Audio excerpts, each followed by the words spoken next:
Michael Modric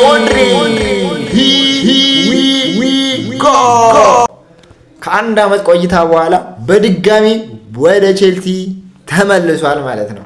በነፃ ዝውውር ወደ ቼልሲ ተመልሷል። ምታሽቃብጡ አርሰናል ምን አርሰናል ሊመጣ ነበረ ከሰረ ምትሉ ማለት ነው። ማይክል ሞድሪክ ከአንድ ዓመት ቆይታ በኋላ ከሁለት ቀን በኋላ ወደ ቼልሲ ስብስብ ሊመለስ ነው የተረጋገጠ። ከዛ ሮዚነር በስሩም ሊያቆይ ይችላል፣ ብቻ አልታወቀም። ግን ወደ ስትራስበርግ የሚሄድ ይመስላል።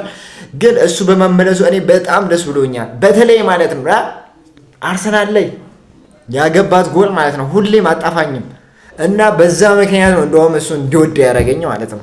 ይመቻችሁ ቤተሰብ፣ ይህንን ቤት ማለት ነው ፎሎ አድርጉ። ሲቀጥል ደግሞ ኮሜንት ላይ ገብታችሁ በጣም ደስ ብሎናል በጣም በመምጣቱ ዌልካም በሉት።